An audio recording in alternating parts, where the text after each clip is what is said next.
Edward Snowden's leaks may have caused a meltdown among the NSA's top brass trying to keep secrets.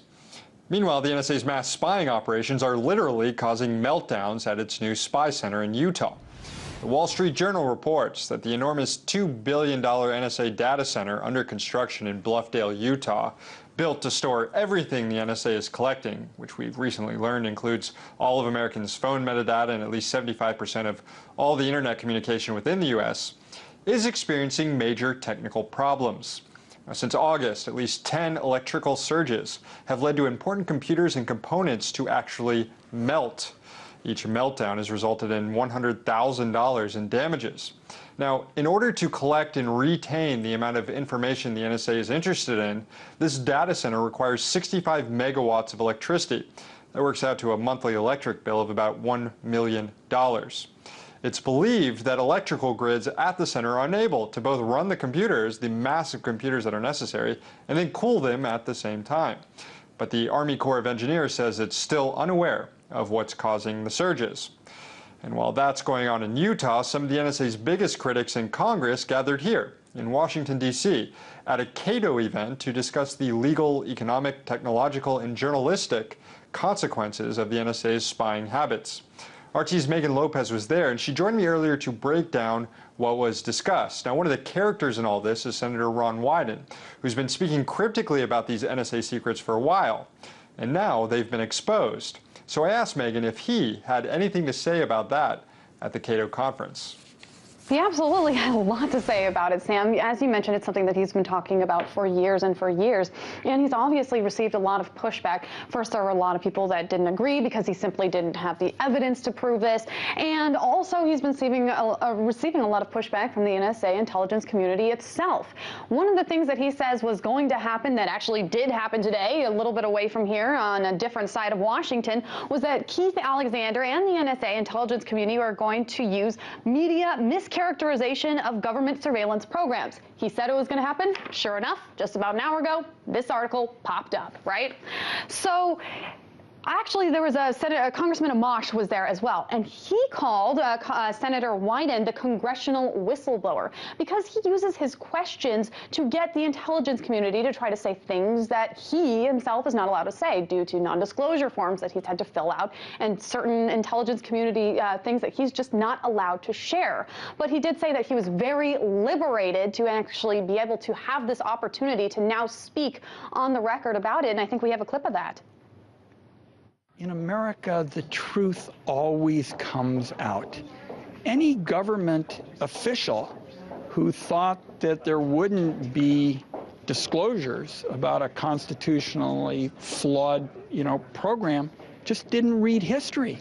And I, in fact, outlined that history on the floor of the United States Senate several years ago when, A, I indicated that Americans would be stunned and angry when they learned, and B, that history shows that, fortunately, in our country, the truth always comes out.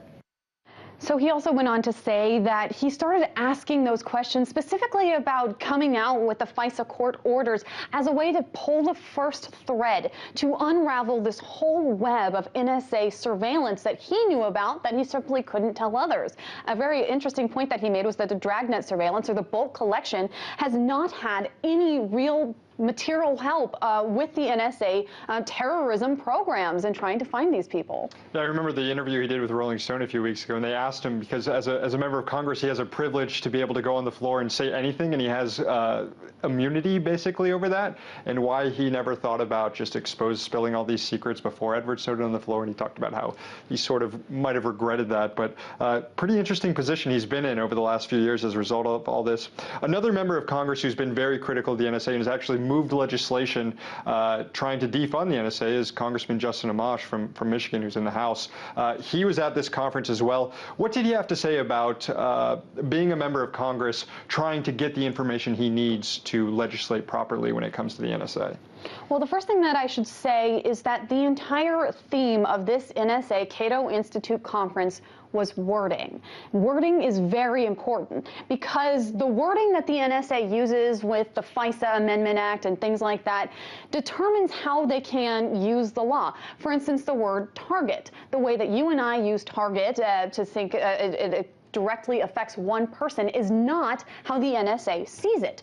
Also, when it comes to Congress, the wording that they use to ask a question will or will not get an accurate response. So he talked about having to go 3 or 4 times, or having colleagues go 3 or 4 times and ask questions in very different types of ways in order to get the answer that they were looking for. And we actually have a clip from him as well.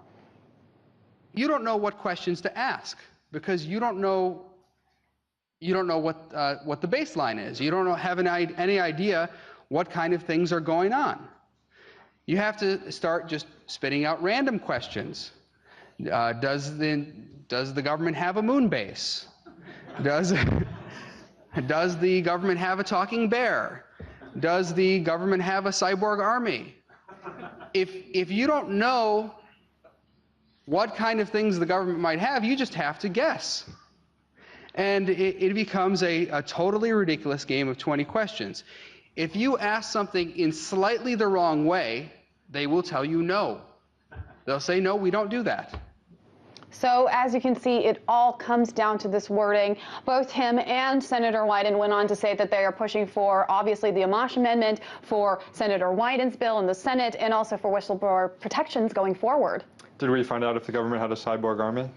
We actually did not, unfortunately. No cyborg army. Not that we know of. RT correspondent Megan Lopez, thank you.